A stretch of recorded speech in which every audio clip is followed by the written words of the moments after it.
AHY ketakutan Anas Urbaningrum bebas hari ini. Makin mulus jalan Muldoko ambil alih Demokrat. Kan Anas Urbaningrum keluar, Mas, tanggapannya gimana, Mas? Oke, yuk. Nggak ada urusan sama saya, Mbak. Itu ya, makasih. Okay. Dijadwalkan besok akan memberikan pidato khusus di hadapan para sahabat-sahabatnya. Dan isi pidatonya tentu kita akan lihat besok. Tetapi yang jelas pidato Mas Anas ini super khusus. Peninjauan kembali atau PK yang dilakukan kelompok KSP Muldoko dengan alasan adanya 4 bukti baru atau NUPOM KSP Muldoko dan jam pada 03 Maret 2023 mengajukan permohonan peninjauan kembali atau PK ke Mahkamah Agung RI, di mana keempat NUPOM tersebut faktanya bukan merupakan bukti baru. Sementara itu, Menteri Hukum dan HAM Yasona tepatnya tanggal 3 Maret 2023, kami menerima informasi bahwa Kepala Staf Presiden atau KSP Muldoko dan Dr. Hewan Joni Alan Marbun masih mencoba-coba untuk mengambil alih Partai Demokrat pasca KLB abal-abal dan ilegal yang gagal total pada tahun 2021 yang lalu. Nggak tahu malu. Sulit kita bayangkan suasana Demokrat beberapa hari ini. Bagaimana tidak gerah jika orang yang selama nyaris 1 dekade telah disingkirkan di dalam sel penjara akan menghirup udara bebas dan tentu saja akan disambut para pendukungnya yang bisa jadi di luar perhitungan. Dilihat dari sisi jumlah dan militansinya, Ketua Umum Partai Demokrat Agus Harimurti Yudhoyono merespon dingin saat ditanyai bebasnya Anas dari jeruji pada hari ini. Ia menyebut hal itu bukan urusannya. Saat ditanya soal kemungkinan Anas akan kembali ke Partai Demokrat, AHY mengembalikan pilihan itu kepada Anas Urbaningrum. Diberitakan sebelumnya jadwal bebasnya mantan Ketum Partai Demokrat Anas Urbaningrum dari Lapas Sukamiskin dikabarkan diundur. Sebelumnya, Anas dijadwalkan bebas dari BUI pada 10 April, tapi diundur menjadi 11 April. Kusnali mengatakan saat Anas bebas pihaknya tidak menyiapkan pengamanan khusus. Pengamanan di sekitar Lapas Sukamiskin akan seperti biasanya.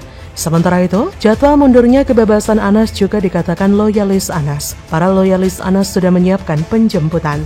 Kubu Demokrat Kongres Luar Biasa KLB yang dikomandoi Kepala Staf Presiden KSP Muldoko mengklaim jika bebasnya Anas bisa membantu pihaknya untuk melawan Demokrat di bawah kepemimpinan AHY. Kubu Demokrat Muldoko mengaku sudah mendapat informasi ex-ketum DPP Partai Demokrat Anas Urbaningrum bakal bebas dari Lapas Sukamiskin hari ini. Apalagi ia mengklaim jika Anas akan membuka rahasia korupsi Wisma Atlet Hambalang beserta beberapa kasus mega korupsi lainnya di masa kepemimpinan nasional SBY. Hal-hal tersebut di ataslah kiranya yang lebih harus difokuskan dalam agenda kerja Partai Demokrat KLB ke depan daripada melayani AHY yang mulai linglung dan yang akan terus dak-dikduk hatinya berguncang menanti Anas yang akan segera bebas dan mengempaskan berbagai fakta mega korupsi tempo dulu yang mengarah pada singgasana kepemimpinan bapaknya. Mari kita nantikan serial AHY yang mulai linglung, dak-dikduk, hatinya berguncang. Anas Urbaningrum tak lama lagi akan bebas dan bergabung dengan Jenderal TNI Purnawirawan Muldoko. Koboi-koboi politisi CKS akan siap-siap lari dan bersembunyi di balik tameng-tameng tipis dan rapuh kepalsuannya sendiri selama ini. Pungkas dia. Isu soal kudeta Partai Demokrat lewat Kongres Luar Biasa kekinian masuk babak baru. Kubu KLB yang dikomandoi KSP Muldoko dan Joni Alan Marbun mengajukan PK atas putusan MA yang sebelumnya menyatakan kubu Demokrat AHY. Kata AHY pada Senin 3 April, sebulan lalu tepatnya 3 Maret 2023 kami menerima informasi bahwa Kepala Staf Kepresidenan atau KSP Muldoko dan Dr. Hewan Joni Alan Marbun masih mencoba-coba untuk mengambil alih Demokrat pasca KLB abal-abal dan ilegal yang gagal total pada 2021 yang lalu. Kali ini mereka mengajukan PK di Mahkamah Agung. Menurut AHY, adanya PK yang diajukan kubu Muldoko tersebut adalah upaya terakhir untuk menguji putusan kasasi MA dengan nomor perkara 487 KTUN 2022 yang telah diputus pada 29 September 2022. AHY juga menyampaikan jika alasan Muldoko mengajukan PK tersebut lantaran mengklaim 4 novum atas bukti-bukti baru, namun ia membantah novum yang diajukan tersebut bukanlah bukti yang baru. Ia berkata, alasan KSP Muldoko mengajukan PK adalah karena ia mengklaim telah menemukan 4 novum atau bukti baru. Kenyataannya bukti yang diklaim KSP Muldoko itu bukanlah bukti baru keempat maupun itu telah menjadi bukti persidangan di PT UN Jakarta, khususnya dalam perkara nomor 150G 2021 PT UN Jakarta yang telah diputus pada 23 November 2021. Untuk itu AHY menegaskan bahwa pihaknya akan mengajukan perlawanan dengan mengajukan kontra memori banding. Upaya perlawanan hukum itu akan diajukan Demokrat pada hari ini. Ia berkata, secara resmi, hari ini tim hukum kami akan mengajukan kontra memori atau jawaban atas pengajuan PK tersebut. Kita yakin Demokrat berada pada posisi yang benar. Pengalaman empiris menunjukkan sudah 16 kali pengadilan memenangkan Demokrat atas gugatan hukum KSP Muldoko dan kawan-kawan, kata AHY. Jadi, bagaimana menurut Anda? AHY mulai mengancam jika tak dipilih jadi cawapres, Demokrat keluar koalisi perubahan. Waduh, gagalnya Presnis. AHY lagi-lagi gigit jari gak jadi calon wakil presiden lagi. Kasihan memang AHY, dan lebih kasihan lagi nasib Demokrat ke depan. Kalau AHY nggak jadi apa-apa, bisa dibilang suara Demokrat di Pilpres 2024 akan meluncur lebih dalam ke dasar jurang, tenggelam dan hilang. Tapi kita sampai detik ini belum pernah tahu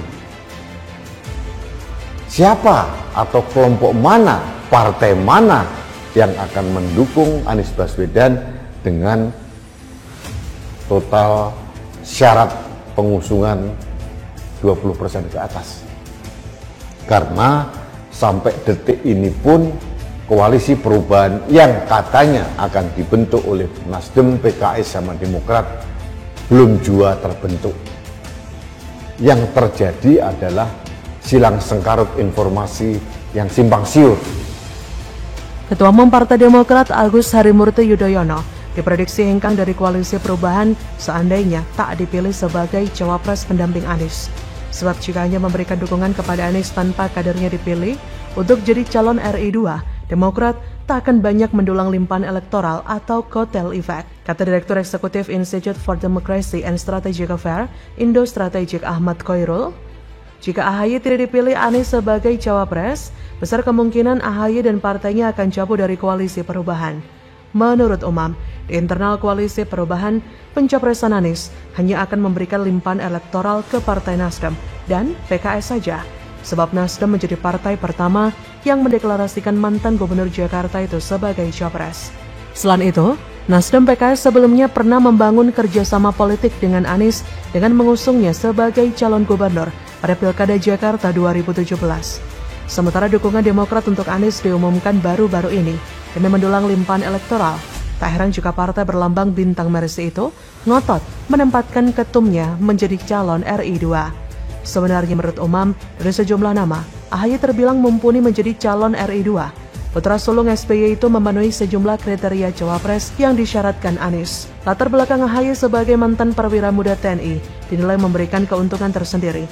Status tersebut bisa dikapitalisasi oleh Anies untuk menetralisir tudingan-tudingan narasi politik identitas yang selama ini lekat dengannya.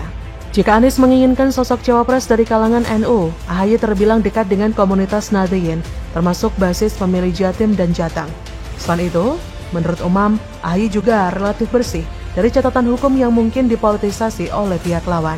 Komposisi Anies AHY dianggap mampu mengonsolidasikan basis pemilih muda hingga pemilih perempuan, dan yang terpenting lebih kuat merepresentasikan karakter perubahan seperti yang selama ini hendak digambarkan Nasdem, Demokrat, dan PKS.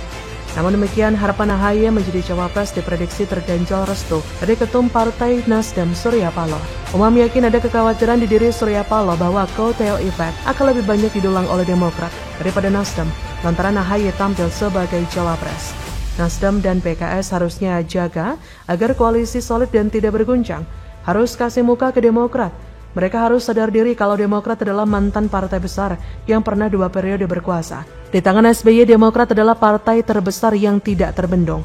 Memangnya Nasdem pernah merasakan jadi partai pemenang pemilu? Kan nggak pernah sama sekali. Memangnya PKS pernah menang pemilu? Lebih nggak mungkin lagi. PKS cuma partai jualan agama yang gak akan jadi partai besar. Nasdem PKS berlaga seperti hebat, padahal Demokrat lebih hebat. Jangan sampai SBY prihatin dan turun gunung. Sekali dia pidato bisa heboh berhari-hari. Apalagi kalau sudah prihatin, bisa jadi trending parah. Tapi jika memang benar AHY bakal meninggalkan Anies, otomatis Demokrat juga akan hengkang dari koalisi perubahan.